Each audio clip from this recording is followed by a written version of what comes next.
जय हिंद साथियों, आप सबका स्वागत है जीके क्लासेस में। तो आज हम पर्यावरण से संबंधित कुछ महत्वपूर्ण प्रश्नों का अध्ययन करेंगे जो कि हमारी परीक्षाओं की दृष्टि से बहुत महत्वपूर्ण हैं। तो चलिए शुरू करते हैं पर्यावरण के क्वेश्चनों का अध्ययन। पहला प्रश्न है, भारत में पर्यावरण संरक्षण अधिनियम कब लागू किया गया? तो ये 1986 में लागू किया गया। अगला प्रश्न है, विश्व पर्यावरण दिवस कब मनाते हैं? विश्व पर्यावरण दिवस 5 जून को मनाते हैं। और यह कब से मनाना स्टार्ट हुआ? प्रथम बार 1973 में मनाया गया था। अगला प्रश्न हम देखते हैं, सौर विकिरण की सबसे महत्वपूर्ण भूमिका है। सौर विकिरण की सबसे महत्वपूर्ण भूमिका किसमें है? जल चक्र में है। अगला प्रश्न है, राष्ट्रीय पर्यावरण अभियांत्रिकी शोध संस्थान NEERI कहाँ पर स्थित है? ये नागपुर में स्थित है। कहाँ पर स्थित है? नागपुर में स्थित है। अगला प्रश्न है, पृथ्वी शिखर सम्मेलन कहाँ आयोजित किया गया? ये रियो में आयोजित किया गया था 1992 में। अगला प्रश्न है, पृथ्वी शिखर सम्मेलन या इसको बोलते हैं एजेंडा 21, ये कहाँ पर हुआ था? ये रियो जेनेरियो में हुआ था पहली बार। अगला प्रश्न है, पृथ्वी के चारों ओर गैसों को समूह को क्या बोलते हैं? पृथ्वी के चारों ओर गैसों को समूह को बोलते हैं वायुमंडल। क्या बोलते हैं? वायुमंडल। चलिए आगे बढ़ते हैं, अब कुछ और प्रश्नों को देखते हैं।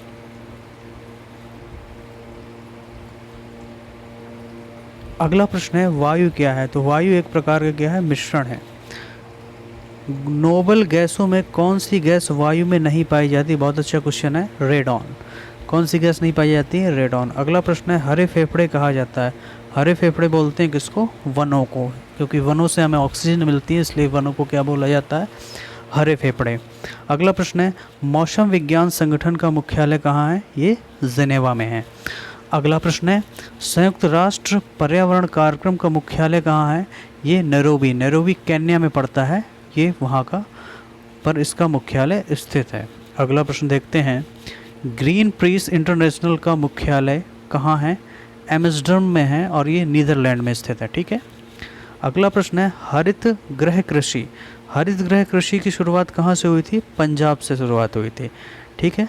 एक बहुत इंपॉर्टेंट क्वेश्चन है, हरित विकास के लेखक, मोस्ट इंपॉर्टेंट क्वेश्चन है, हरित विकास के लेखक कौन है?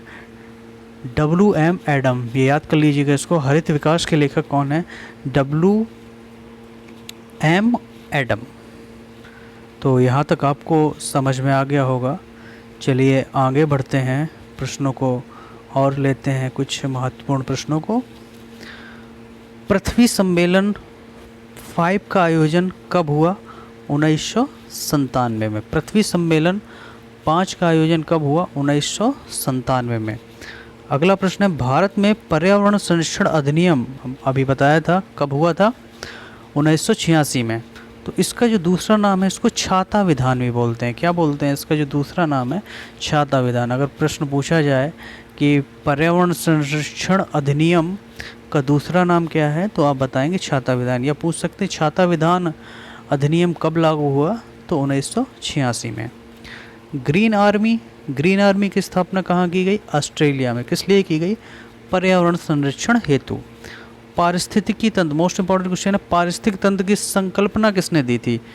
A.G. टॉन्सले ने दी थी। बहुत अच्छा क्वेश्चन है, पारिस्थितिकी तंत्र की संकल्पना किसने दी थी? A.G. टॉन्सले ने। अगला प्रश्न देखते हैं, विश्व का विशालतम पारिस्थितिकी तंत्र, बहुत इंपॉर्टेंट क्वेश्चन है, विश्व का विशालतम पारिस्थितिकी तंत्र ये है समुद्र।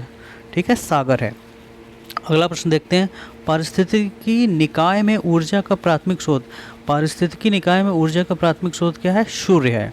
बहुत अच्छा क्वेश्चन है। अगला क्वेश्चन है, जीव अवघटन, अपघटक जीव जो अपघटन करते हैं वो कौन कौन होते हैं? कवक और जीवाणु। कौन से जीव अपघटन में कार्य करते हैं?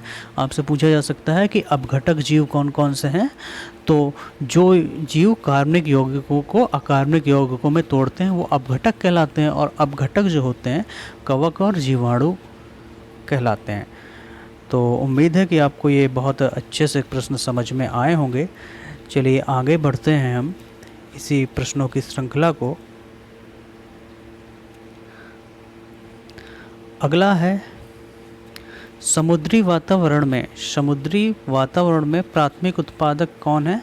पाद प्लवक हैं। ठीक है। अगला है उत्पादक कौन कहलाते हैं? हरे पौधे। हरे पौधे क्या कहलाते हैं? उत्पादक, क्योंकि अपना स्वयं भोजन का निर्माण कर लेते हैं। अगला प्रश्न है, बहुत इंपॉर्टेंट है, स्थलीय परिस्थितिकी तंत्र में जीव भार का प्रॉमिड कैसा होता है? तो ये प्रॉमिड होता है सीधा होता है। अगला प्रश्न है, जलीय परिस्थितिकी तंत्र में जीव भार का प्रॉमिड कैसा होता है? तो ये होता है उल्टा, और जलीय परितंत्र आपका तालाब होता है। ठीक है, ये दोनों क्वेश्चन अच्छे हैं। पर्यावरण शत्रु पौधा या पर्यावरण संकट वृक्ष, ये है यूकेलिप्टिस। इसको बोलते हैं सफ़ेदा, और ये ऑस्ट्रेलिया महाद्वीप में अधिक मात्रा में पाया जाता है। ठीक है, तो बहुत इंपॉर्टेंट क्वेश्चन है ये। पर्यावरण शत्रु पौधा या वृक्ष या पर्यावरणीय संकट वृक्ष जो है वो है सफ़ेदा है। दो विभिन्न समुदायों के बीच का संक्रांतिक क्षेत्र क्या कहलाता है? इकोटोन कहलाता है। बहुत इंपॉर्टेंट क्वेश्चन है। जो विभिन्न समुदायों के बीच का संक्रांतिक क्षेत्र क्या कहलाता है? इकोसिस्टम। अगला प्रश्न है, सबसे स्थायी पारिस्थितिकी तंत्र क्या है? समुद्री या महासागर। तो सबसे स्थायी पारिस्थितिकी तंत्र है समुद्री या महासागर। चलिए आगे बढ़ते हैं और कुछ प्रश्नों को देखते हैं। देखिए अगला प्रश्न है आपके सामने है, पारिस्थितिकी तंत्र में तत्वों के चक्रण को क्या कहते हैं? पारिस्थितिकी तंत्र में तत्वों के चक्रण को कहलाते हैं जैव भू रासायनिक चक्र। क्या कहलाते हैं? जैव भू रासायनिक चक्रण।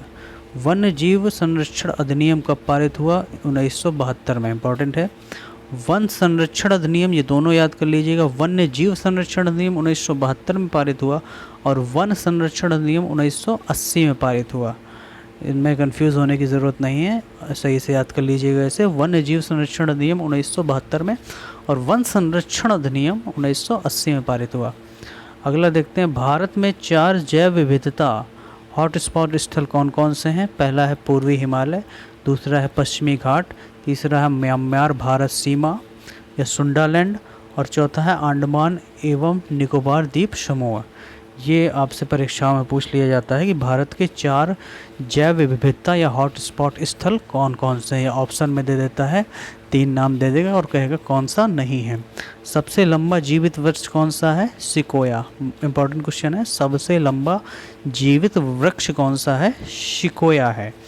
कौन सा वृक्ष है? सिकोया है। चलिए आगे बढ़ते हैं, आगे प्रश्नों को देखते हैं।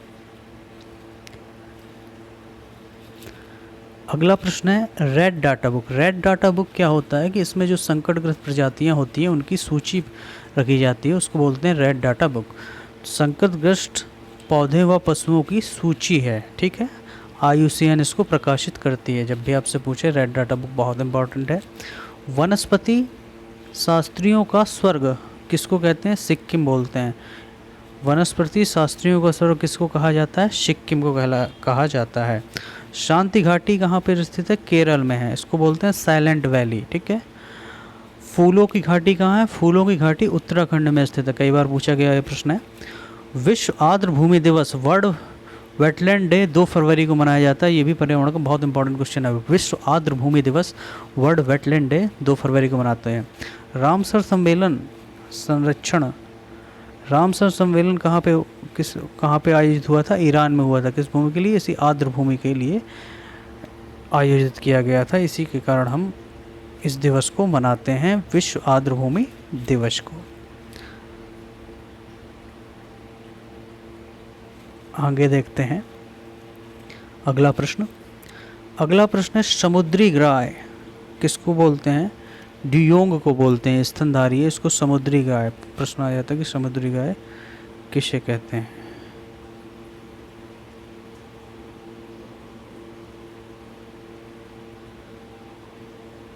अगला प्रश्न है, जम्मू कश्मीर का राज पक्षी है काली गर्दन वाला सारस। ग्रीन हाउस गैसों की संकल्पना किसने दी थी? जोसेफ फोरियर ने। ग्रीन हाउस गैसें कौन कौन सी हैं? जलवाष्प, CO2, NH4, N2O, chlorophyll, chlorofluoro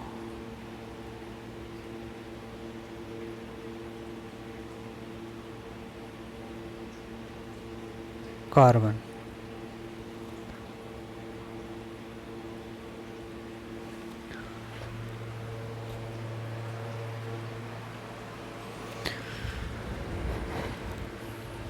अगला प्रश्न देखते हैं। कार्बन निगेटिव देश कौन है? भूटान है। ठीक है, कार्बन निगेटिव देश भूटान है। भूटान। ओजोन परत स्थित होती है समताप मंडल में। Important question. पृथ्वी से 20 किलोमीटर के ऊपर समताप मंडल पाया जाता है जिसमें ओजोन परत आपकी स्थिर होती है। ओजोन क्षेत्र के लिए उत्तरदायी है CFC। ये गैस है जिसमें ओजोन के क्षेत्र का कारण है। ओजोन परत में छिद्र हो रहा है, उसका कारण क्या है? CFC। पराबैंगनी किरणों से होता है त्वचा कैंसर। तो त्वचा के कैंसर में कौन सी किरणें जिम्मेदार होती हैं? पराबैंगनी किरणें जिम्मेदार होती हैं। तो ये थी पर्यावरण की पहली श्रृंखला। उम्मीद है आप सभी को पसंद आई होगी। तो चैनल से जुड़िए, लाइक करिए, उत्साह बढ़ाइए, और इसकी जो दूसरा पार्ट है वो जल्द ही मैं चैनल पे लाऊंगा। तो इस पार्ट को देखिए और पर्यावरण का दूसरा पार्ट जल्द ही आपके सामने आएगा। तब तक के लिए जय हिंद साथियों। शेयर करिए, सब्सक्राइब करिए, लाइक करिए। बहुत बहुत धन्यवाद।